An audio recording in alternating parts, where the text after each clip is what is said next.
Hey, I'm Axel. I'm real. The following isn't. All right, everybody, welcome back for another deep dive. You know, it's funny, I was just thinking about this whole idea of advice, like, Oh, yeah. yeah, and how we're all kind of on this quest, for that one Yeah. golden piece of advice, that Yeah. one, profound utterance that's going to, Unlock everything. unlock our full potential. Yeah, exactly. Yeah. We're going to find, I don't know, the lost scrolls of success or something. It's so true. Right, so today, We've all been there looking for that magic formula. exactly. Yeah. And today we're actually diving into this really interesting piece of writing that someone shared online. It poses some big, almost funny questions Yeah. about this whole thing, about advice and success. And I think it'll really resonate with anyone who's ever, felt like they're on that quest for life-changing guidance. Yeah, absolutely. It really challenges, I think, the very idea of what advice is and how much power it actually has to change our lives. It starts with this question, and it's almost funny because it's so simple, but it says, if advice is so readily available, why isn't everyone an emperor? I love that. It's so true. Why aren't we all living our best lives, ruling our own personal empires, if all it takes is a good motivational quote or a well-timed pep talk, right? Exactly. And I think this gets to the heart of what we could call the silver bullet illusion. Oh, I like that. Where, we're kind of constantly bombarded with these promises of easy solutions and quick fixes. Right. But this text, and honestly, I think real life, kind of tell a different story. Success is complex. There's so many factors involved, and it's tempting to think that one piece of advice could just change everything, but that rarely, if ever, actually happens. It's so true. And the text actually dives into this with kind of an unexpected example. Marcus Aurelius, Oh, interesting. the Roman emperor who was also a Stoic philosopher. Yeah, a classic example of someone who had access to and lived by some really profound wisdom, right? Exactly. But here's the thing.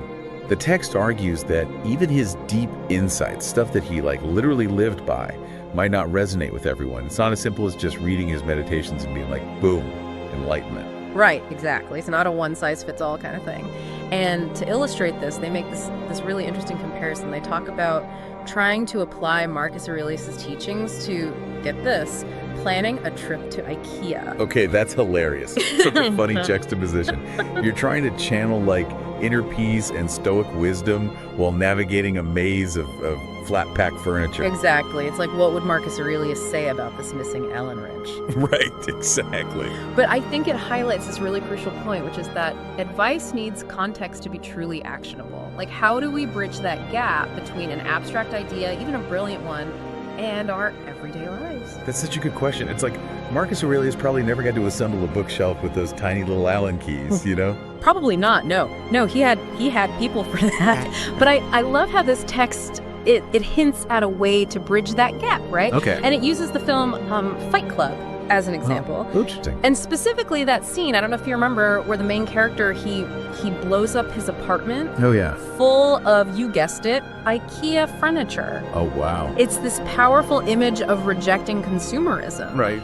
And when you think about it, that actually aligns with a lot of Marcus Aurelius' ideas about finding contentment outside of material possessions. Wow, I never thought about it like that. But that's such a good point. So it's by connecting this ancient wisdom to a modern film and then to our own lives, we're all making consumer choices all the time. Right? Yeah.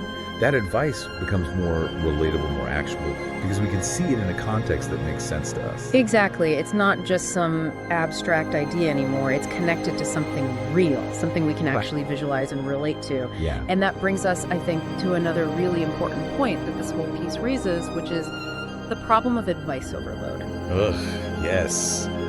You are preaching to the choir here. I mean, think about it. It's how many self-help books have I skimmed? How many podcasts just like this one have I listened to? All searching for those golden nuggets of wisdom, and it can be so overwhelming.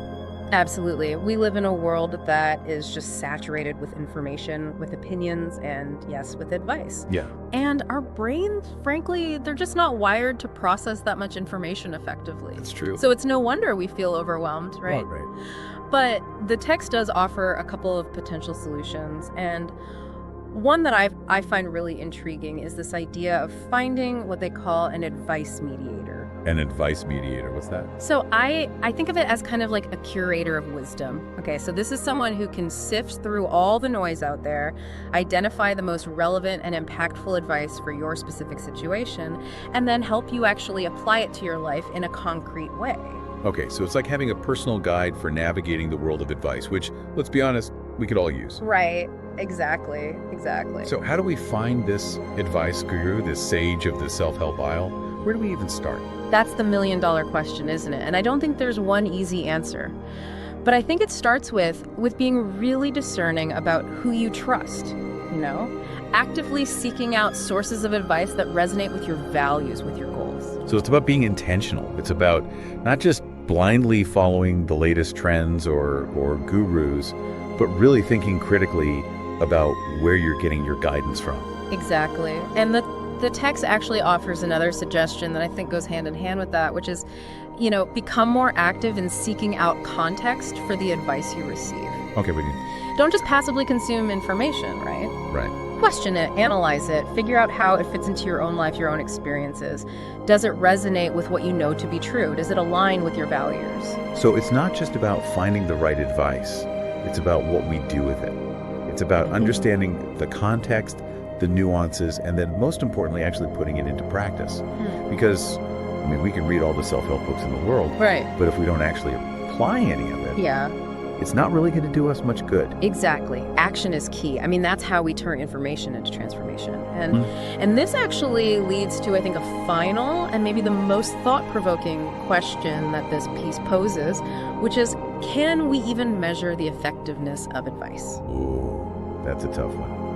I know I've definitely had those moments where a book, a quote, or maybe even, a deep dive like this one really shifted my thinking. Sure. But how do you quantify that? How do you know for sure what impact it had on your life? Right. And I don't know if there's a scientific formula for that. Maybe it's more about, rather than trying to measure it in some objective way, maybe the more important question is what feels meaningful and impactful to you. Okay. Yeah. What resonates with your experience and helps you navigate the complexities of your life. That's such a good point. Yeah. So as you continue on your quest, dear listeners, for that emperor-making advice, Right. remember, it's not just about the advice itself. It's about how you relate to it, how you contextualize it, Absolutely. and how you put it into action in your own unique way. Be discerning, be curious, and most importantly, be an active participant in your own growth. Love it. Until next time, keep diving deep, everyone.